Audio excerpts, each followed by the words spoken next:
श्री कृष्ण उवाच। पाठ 8।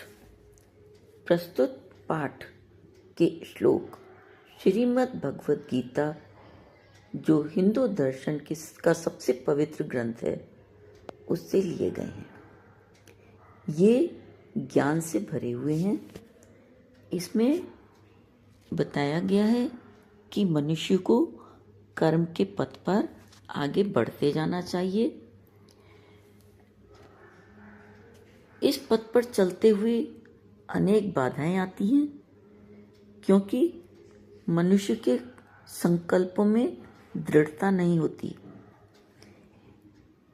इसके लिए मन को संयमित किया जाना चाहिए।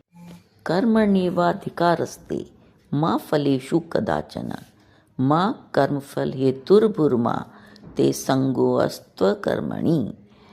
इसमें सबसे पहले हम संधि विच्छेद करेंगे।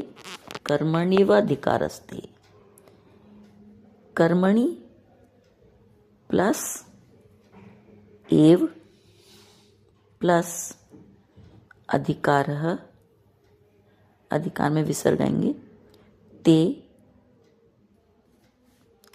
दूसरा करेंगे कर्मफल हेतुर्भुर्मा, कर्म प्लस फल प्लस हेतु, हेतु में विसर्ग आएंगे, प्लस भू, भू में विसर्ग आएंगे, प्लस मा। तीसरा संगो अस्त्व कर्मणि, संगो प्लस अस्तु प्लस अकर्मणि। प्रस्तुत श्लोक में श्री कृष्ण अर्जुन को उपदेश देते हुए कहते हैं कि कर्मणि, कर्मों में, एव माने ही, अधिकार माने अधिकार, ते माने तुम्हारा, तुम्हारा कर्मों में ही अधिकार है। माँ फलेषु कदाचन, माँ मतलब नहीं या मत, फलेषु फलों में, परिणाम में, कदाचन माने कभी भी। तुम्हारा कर्म करने में अधिकार है, फल की इच्छा में यानी कि परिणाम में कभी भी नहीं। माँ कर्म फल हेतुर्भुर्मा, इसलिए भू माने भूमि पर, कर्म करते हुए फल की, परिणाम की इच्छा मत कर। ते माने तुम्हारा, संग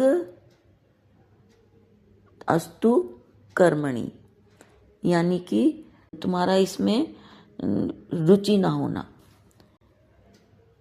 अकर्मणि, कर्म न करने में, और कर्मों के न करने पर भी तुम्हारी रुचि नहीं होनी चाहिए। नियतम कुरु कर्म त्वं कर्म ज्यायो ह्यकर्मणः या शरीर यात्रापि च ते न प्रसिद्धयेत कर्मणः। यहाँ पर संधि विच्छेद है, ह्यकर्मणः, ही प्लस अकर्मणः। शरीर यात्रापि, इसका संधि विच्छेद होगा शरीर यात्रा प्लस अपि। फिर प्रसिद्धयेत कर्मणः, इसका संधि विच्छेद होगा प्रसिद्धयेत, त में हलंत लग जाएगा, प्लस अकर्मणः। प्रस्तुत श्लोक में श्री कृष्ण अर्जुन से कह रहे हैं कि नियतम माने निर्धारित हैं, कुरु माने करो, कर्म यानी कोई भी काम, त्वम माने तुम, ज्यायो यानी श्रेष्ठ, ही माने क्योंकि, अकर्मणः कार्य न करना। कहने का तात्पर्य है कि तुम्हारे लिए जो कर्म निर्धारित किए गए हैं उन कर्मों को करो, कार्य न करने से कार्य करना श्रेष्ठ है, क्योंकि कर्म न करने से तुम्हारे शरीर का निर्वाह भी नहीं होगा। यानी कि तुम इस शरीर यात्रा के चलते हुए कोई भी कार्य न करो यह भी संभव नहीं है। त्रिविधम नरकस्येदं द्वारम नाशनमात्मनः कामः क्रोधस्तथा लोभस्तस्मादेतत्त्रयं त्यजेत। इसमें संधि विच्छेद करेंगे। नरकस्येदं, नरकस्य इदम। दूसरा नाशनात्मन, नाशनम प्लस आत्मन। दो नाशनम का म है, इसमें हलंत लग जाएगा। क्रोधस तथा, क्रोध, क्रोध में विसर्ग लगेंगे प्लस तथा। लोभस्तस्मादेतत्त्रयम्, लोभः भ में विसर्ग लगेंगे प्लस तस्मात्, द की जगह त बन जाएगा और उसमें हलंत लगेंगे, प्लस एतत्, एतत् में आखिरी लास्ट वाले त में हलंत लगेगा। त्रयम।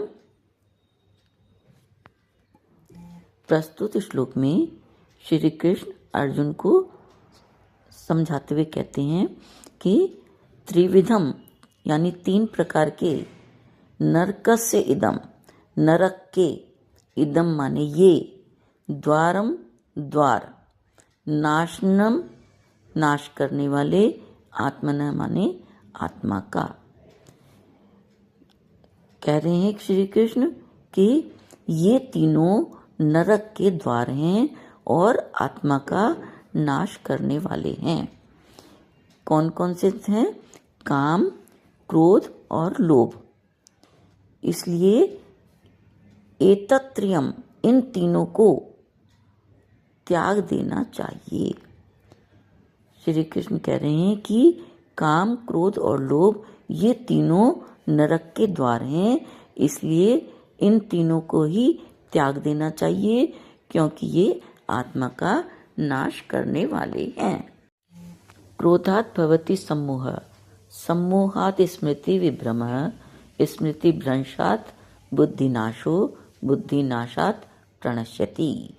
यहाँ पर संधि विच्छेद करेंगे सम्मोहात् स्मृति विभ्रमः का। तो सम्मोहात् त में हलंत आ जाएगा प्लस स्मृति विभ्रमः, और दूसरा है बुद्धिनाशात् प्रणश्यति, इसमें भी बुद्धिनाशात् त में हलंत आएगा प्लस प्रणश्यति। तो श्री कृष्ण कह रहे हैं कि क्रोध से अविवेक उत्पन्न होता है। अविवेक यानी सोचने समझने की शक्ति खत्म हो जाना, और अविवेक से स्मृति भ्रमित होती है। स्मृति भ्रंशात्, स्मृति भ्रमित होने से बुद्धिनाशो, बुद्धि का नाश हो जाता है। बुद्धिनाशात् प्रणश्यति, बुद्धि का नाश होने से मनुष्य अपने स्थान से गिर जाता है।